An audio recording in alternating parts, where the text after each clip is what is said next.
Salam dalam nama Tuhan Yesus Kristus.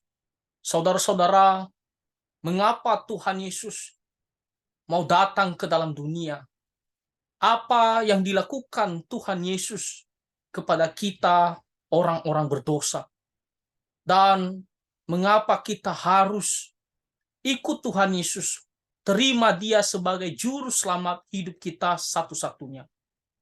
Tuhan Yesus mengatakan di kitab Injil Markus pasal 10 ayatnya yang ke-45, di sini Tuhan Yesus mengatakan, karena anak manusia juga datang bukan untuk dilayani, melainkan untuk melayani dan untuk memberikan nyawanya menjadi tebusan bagi banyak orang.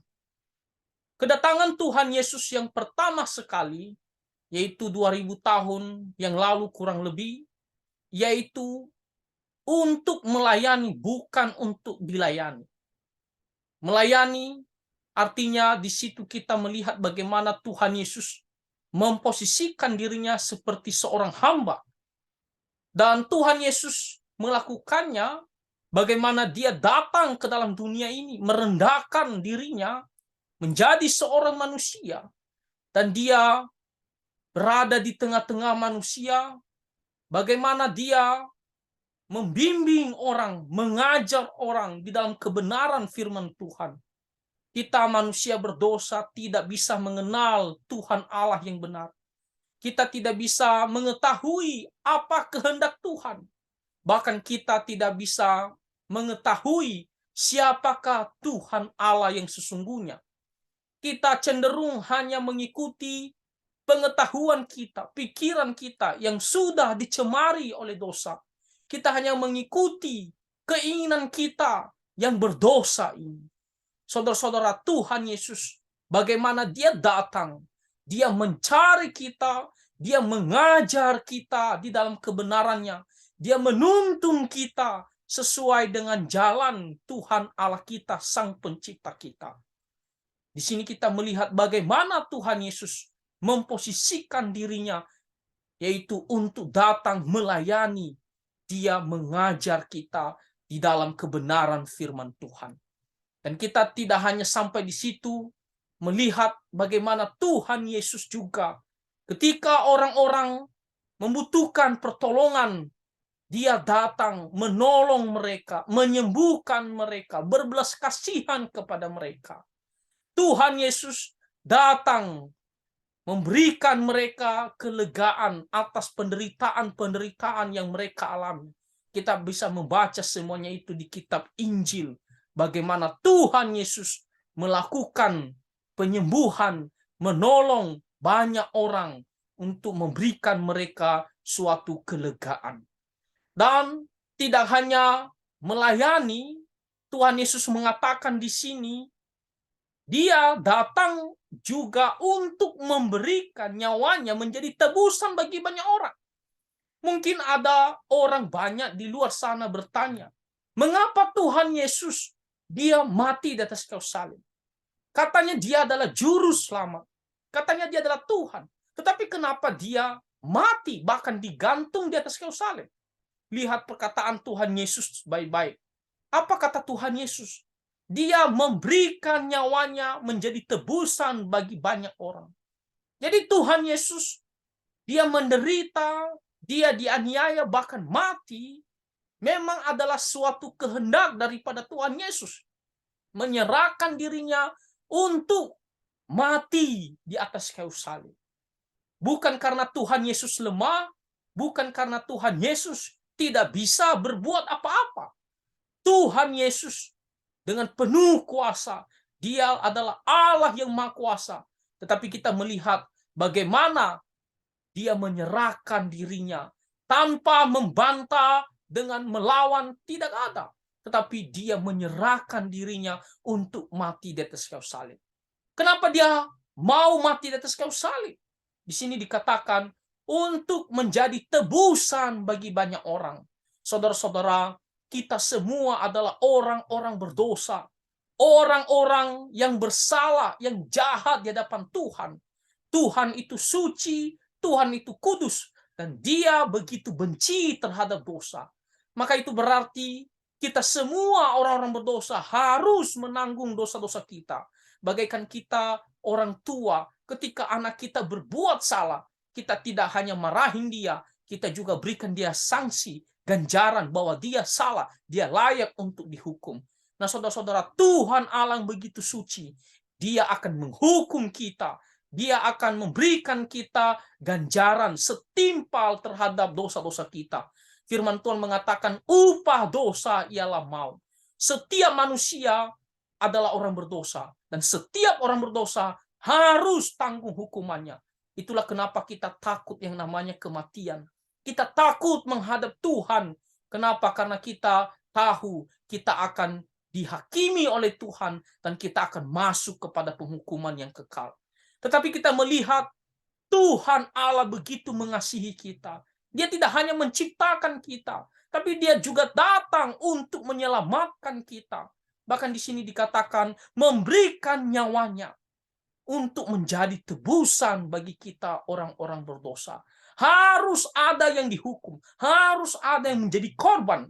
Kalau kita melihat di Perjanjian Lama, bagaimana orang-orang Israel diperintahkan oleh Tuhan, kamu harus mempersembahkan korban penebusan dosa. Kamu harus mempersembahkan korban keselamatan.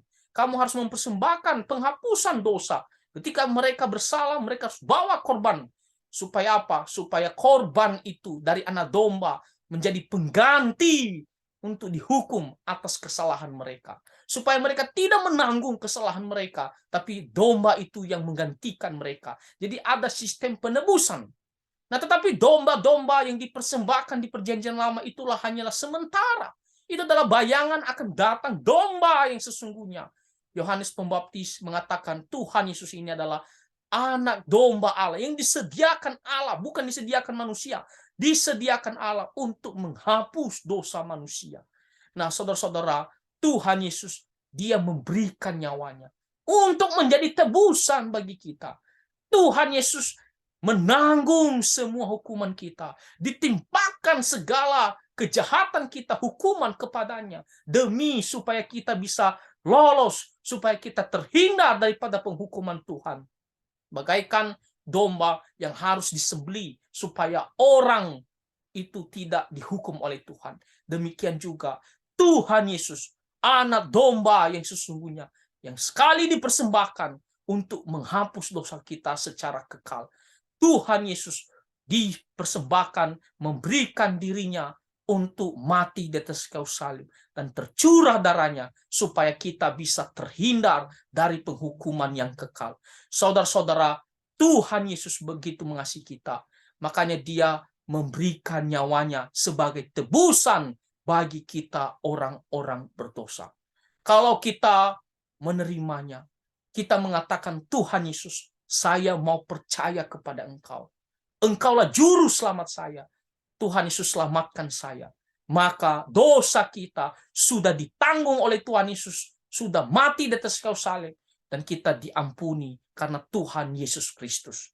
Kita tidak lagi dipersalahkan karena dosa kita sudah ditanggung Tuhan Yesus. Dosa kita sudah ditimpakan kepada Tuhan Yesus melalui kematiannya di atas kayu salib. Saudara-saudara, tetapi sebaliknya, jikalau kita mengeraskan hati, kita mengatakan, saya tidak mau percaya kepada Tuhan Yesus. Saya berbuat baik, saya berusaha, atau melalui jalan lain, saya bisa selamat. Kita pasti akan binasa, saudara-saudara. Karena satu dosa, kita pasti akan dihukum oleh Tuhan. Berapa banyak kebaikan kita lakukan, berapa dosa kita lakukan. Saudara-saudara, tidak ada yang bisa menyelamatkan kita, manusia satupun di dunia ini, kecuali Tuhan Yesus. Saudara-saudara, satu dosa saja, kita pasti layak untuk dihukum. Itulah kenapa kita harus percaya kepada Tuhan Yesus. Inilah kasih Tuhan. Inilah jalan yang diberikan oleh Tuhan. Supaya kita tidak usah menanggung hukuman kita. Ada sistem yang namanya penebusan. Supaya kita tidak menanggung dosa kita. Tapi Tuhan Yesus menanggung dosa kita. Karena dia begitu mengasihi kita. Saudara-saudara, apakah kita mau terima Tuhan Yesus? Apakah kita mau membuka hati kita? Apakah kita mau mendengar suara Tuhan? Atau kita sebaliknya tetap mengeraskan hati kita yang dibutakan oleh dosa ini? Mari kita buka hati kita. Kita mengatakan, saya mau percaya Tuhan Yesus. Saya mau ditebus oleh Tuhan Yesus. Saya tidak mau tanggung dosa saya. Saya mau terima Dia sebagai Tuhan dan Juru Selamat satu-satunya.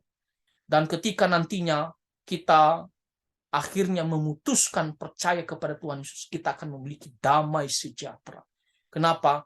Karena dosa dan penghukumannya bukan lagi sesuatu yang menakutkan bagi kita. Kalaupun kita meninggal, kita akan pergi bersama dengan Tuhan Yesus. Kita akan diampuni dosanya dan kita akan beroleh hidup yang kekal. Tuhan Yesus mengatakan, aku pergi ke sana, ke rumah Bapa, ke sorga, untuk menyediakan tempat bagi kamu. Supaya apa? Supaya di mana aku berada, itu di sorga, kamu pun berada. Nah, jadi saudara-saudara, apakah kita mau pergi di tempat Tuhan Yesus, sorga? Apakah kita mau bebas dari penghukuman yang kekal? Jawabannya adalah, terimalah penebusan dari Tuhan Yesus. Terimalah Dia sebagai Tuhan dan Juru Selamat satu-satunya. Jangan lagi kita angkuh, kita sombong, kita menolak keselamatan dari Tuhan kita.